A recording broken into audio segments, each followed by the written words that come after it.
avoid just getting rolled, I think, by the Gladiators. I think the Titans here definitely have a tall order against them. But Matt, this is the first time that these two rosters have actually played here in the June Joust. So we haven't really seen anything from them except primarily like McCree, May, the Ryan Baptiste sort of rush comp at Lucio that we saw in May. So these guys have had some time off, the Gladiators more so. So who knows what to expect from these two teams. And obviously the Titans have recently made a roster change. The most like focal point of a team. One thing to note as well for the Gladiators, no Moth here early on, so probably not expecting some Lucio play. Probably expecting to see some, more Baptiste, maybe even some Brig type of shenanigans from the Glads, but Ilios will be the first match. Trust safe from the high ground position, but Scoot gets taken down by Linkser, who finds yet another. With a sound barrier of fire, the Titans are here, and they're ready to brawl. It's no opportunity for a grab from space. As I tell you what, the Titans have looked better than I almost expected a series kind of like what we just saw. And I think if you're a Gladiator fan, that's kind of what you would want to see, right? This team hit their stride, assert their kind of dominance over a team that, the Titans kind of find themselves obviously 0-4, like near the bottom of the ranks in NA. But the Titans have put up a really good fight thus far. Links are pressured, duplicated Diva from Kevster. The self-destruct is also there. Rolf's taken down. Both teams have lost their main healers. Trying to win her out of the mech and will be removed. It's going to be a duplicated Winston with Primal and a sound barrier provided by Fire. Rolf's also here with a Coalescence. Wonder maybe there's a world where you can layer those support ultimates less here, and the Titans, even with all that extra durability, that survivability, they can't stay alive in this round. As the Gladiators will take our first point. It's one thing to watch for the remainder of the series is the compositions these two teams play. Without sort of Tracer and Sombra in the mix here. A little harder to shut down the Winston without Sombra, I guess. And Wrecking Ball also stronger for that reason. The Gladiators here still have Bird Ring on the McCree, so defensive options still with that good mid-range hit scan pressure. Looks like the Titans, though, they have the player advantage. They might be able to get there. I love that from Linkser, who's been quietly overachieving so far in this map. He links up perfectly with Chunksik on the high ground after getting rid of Teru solo, essentially on the low ground. So good start for the Titans. Linkser just has to avoid Birdering's flash and Skewed, just stunning him up constantly, but Teru will be looking. Double Winston, double trouble, Monkey Magic. Okay, so Body Grenade hits Chunksik early in the fight there, but it doesn't really seem to bother him. This is a bad place to be if you're the Los Angeles Gladiators right now. Good work by Skewed to create some spacing, but has to give up his life in order to do so. And Matt, that fight really only goes one way once you see the target of the duplication by Terra. They try and use a speed boost behind it, and they can't get any kills. This should be good for the Gladiators. This has to be Coalescence now as well from the Titans. They don't really get what they were looking for with the sound barrier, so they're forced to use two of their support ultimates in very short space of one another and may still not win the fight. Linkser there just gets put in the cone of silence by Space's defense matrix, and now Space is freed up to clean up the fight. I really think right now, based on how we've seen teams play this meta, Matt, that Diva defense matrix is so important, not only to shut down Reaper, but also to facilitate your own. Delaying what may well be the inevitable here is that the Gladiators are back in control, and Lynx is down. Sound barrier is used, but Fire's put to sleep right after. This is a disaster situation for Vancouver. Oh yeah, and Changsa gets hit with a big purple as another biotic grenade comes in from Shu. As Linkser had to go back and take the point. There was nobody else there for the Titans. And the Gladiators just have to not fight him first, take out some players over by the health pack, then wrap back towards the point. Linkser will get one with a Widow at the end, but not enough, as it'll be the Gladiators who take map number 1. But they're going to play really close to the door here, so... No Moth coming in here for the Gladiators, so just point that out. So you're still playing the Brig. This time no Ana, you're going to be playing the Baptiste. The Orisa and the Reaper, like behind Muse's shield, put some pressure on the supports. FID, always chewing, playing the front here. Linkser gets picked off. I mean, he switches to Hanzo here, hoping to make use of the verticality on this second part of the map, but Kevster just runs him down. It's a tough job for Linkser right now, who doesn't seem to have found a DPS hero in this match that he's really comfortable on. Kevster's forced back for a time, but the Titans keep losing players right at the start. First it was their Moira, second it was their Hanzo, and being able to play at his advantage this whole map really hasn't helped. Storm Arrows have found 2 kills already. Great way to end a fight before it really begins. Teru may have fallen, this could still turn around. Rolf's gone down, and it's all gone wrong. The Gladiators, they're ready to receive this push from the Titans. Oh, Lynx just says, what more do I have to do? Supercharged down, and then the Brig just swinging on through. That is a dangerous combination. Skewed builds up another rally here. So rally, you have the self-destruct to buy some space. I believe Teru's up on the high ground behind them, trying to set up for the big Death Blossom. Okay, Chunksic goes in, and the Gladiators are able to disengage, despite lacking at Lucio pretty easily here.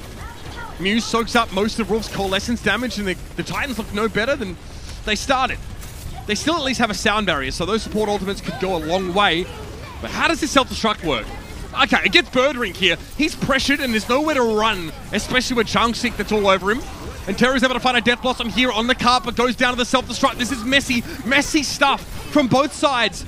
But the point is that Skewed is able to sit here on the cart, and their focusing beam means that there's no tanks again. And the Gladiators add an extra one to their ranks with a duplicate from Kevster on a Diva, and he's already built up that self-destruct. He could have 2 if he wants. Yeah, Fire taken down, desperate stalling there, that's all he can really do. And that's a force back. That's the Gladiators getting across the line with, frankly, a decent amount of time to work with. The Titans are playing Lucio Moira, so they don't really have a great answer to shut down someone getting into their backline. And the Titans are working for an angle here on the side. Like, they're trying to get FRD here, trying to get a shield up in the way, and they make it around the corner. They're able to do it with space. But the rest of the fight that goes down on the card, they're not coming out on top of. No supports either. Birdring, dominant stuff. And the pickoffs were really quite crucial. Yes, you lose space, but you saw just how many cooldowns were being thrown at space just to get that one Sigma pickoff. You're still dealing with a fully stacked backline and Birdring in a safe spot. Shu has to use a regenerative burst immediately because Teru comes to pay him a visit, gets rid of that drone as well. And there it is, perfect pickoff, finding one of those supports and starting the fight in a comfortable way. Teru actually starts to get to play more aggressive in Skewed's absence. Now at least you know the win condition for Vancouver. It really does revolve around Lynxer starting the fight well. The Gladiators take initiative here. Oh, the blade! You're out of your mind, Teru. 3 from Teru. Immortality Field making 4. No! Nano boost and 5 kills for Teru. Are you kidding? He gets them all inside the small room, but that fight should have been lost. That should have been dead to rights. Teru with 6. And Lynx has gone down. Yeah, I mean, that backline though is looking awfully sore, and the Titans, I mean, the Gladiators are just completely rocked by that previous play. I don't blame them. They're one of the most insane Genji plays I've ever seen. No nano boost, no backup. There's an Immortality Field in play as well. So we have, Gravitic Flux here, and you're going to maybe get Birdring? Yeah, you do. Yeah, but only 1 kill for the Flux, and you've lost Rolf. Muse is able to pick that kill up, but here's the blade again. Teru's going to skirt around the edges of that Immortality Field deftly, but still runs headlong into Muse, who may as well be a golden brick wall at this stage. Pridewinner's going to be able to find a kill with the accretion, but that's it for the Titans here, Matt. Well, we'd have to get a replay of this. I actually believe, like, Muse is actually fighting fire on the point. Doesn't really have any line of sight on Teru. And at least from the top map, it looks like Fire actually whip shots Muse back right into Teru and just ends up killing him. Crazy play there. So, with a headshot there on a Lynxer is... No, Lynxer was getting the better of Birdring, really, for a lot of this portion of the map. Is Teru, yeah, you're not going to get out alive there. But Birdring's really come alive here the last few fights. Immortality Field deployed early. Teru, once more, playing aggressively here. Gravitic Flux looks like it was cancelled from space where he didn't get the value he was looking for, but Rolf and Fire are very low. Kevster, double kill with the blade as he duplicates again. And now it's the Gladiators getting value from a Genji when they don't even have one on their roster.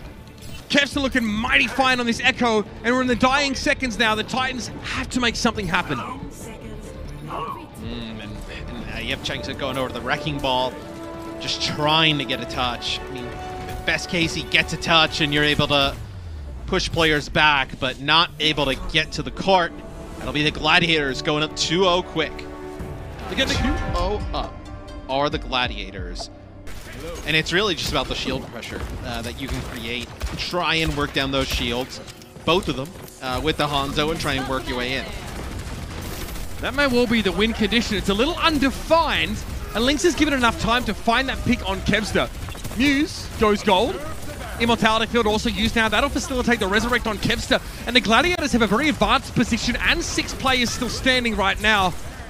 Again, they still need to exercise that win condition, Matt. They get rid of the shields, but what's the next step? Perhaps a kill on Linkser is the way to go. This will be the Gravitic Flux. It actually gets interrupted, and then Birdring takes out Terror. This is bad for the Titans. Perfect connection by Space without accretion. Shuts Pride Wiener down. Fire's going to go for the Valkyrie here, but he's already lost his whole front line. It's Chunksy going to fall. Dual Kevster, that's nasty. Valkyrie makes it really hard to hit. Mercy with that hit scan pressure, but still, big connections by Kevster. Bob even gets used. Bob will persist for a while after being used by an Echo duplication, and that is really fast, man. Just damage output. Not really worried. Coalescence at least is a pretty positive way to start this fight. Rolf, mostly for healing, but now, I mean, there's nothing Space can do about that. He just has to accept his fate. Rolf, good work, singling out to Sigma. Terror goes down again early in that fight. A bit frustrating for him as he's way behind in that ult percentage, and Kevster has a chance to duplicate Chunksik or something similar. No, Chunksik is down, so it'll have to be the D.Va instead as far as I can see. Yeah, that's enough though. Yeah, but you have, this is a duplicate from Kevster in the D.Va mech. You've got on point. Yeah, spawn advantage is definitely here for Vancouver, Matt. Yeah. Getting rid of the Mercy is big. If Bob can maybe get a touch. Here we go. Yeah. He touches. He gets moved back, but he's still getting a touch. He's on the point. Don't you worry about that. Space now. Oh my. The DM for Bob. Okay, I don't know what the Gladiators can really make happen. Yeah, everyone's in position, but... Yeah. Space is in touch. Birdring, and I believe he just did that to stay alive. He had Space and Birdring down there, yeah. Oh god, the Gladiators are letting this fall apart in a big way. Lynx is down. Chunksik's in a pretty safe position right now, but he's not capping from here. He's got to drop eventually. He does so. There's a Brig. Moth now on the Brigitte. And Muse is just going to sit in the corner here. Only Coalescence can hurt Muse, and he's getting a fair bit of healing right now. Moth now going to guarantee some decent Inspire uptime there. You saw the proc, the AoE coming out from him. And Muse is just unkillable. That's your best opportunity you're going to get here, Matt, I think. Try shots from a distance. No worry. Nobody was even coming for him or looking at him. You can't let an Echo go that free. This is quite the gambit. Linkser against the Orisa composition, looking for picks.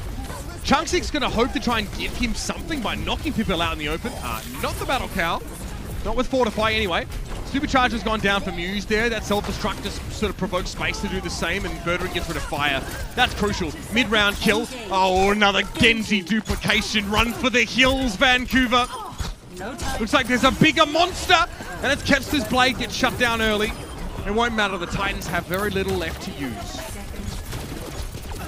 All right, Teru, can you do it again to keep your team alive in the map in the series? It's time for the blade. Oh, whoa! That doesn't go the way you would expect it to. Still, Moth is going to go down. Teru, rather resilient. The Coalescence definitely helping keeping him nice and healthy.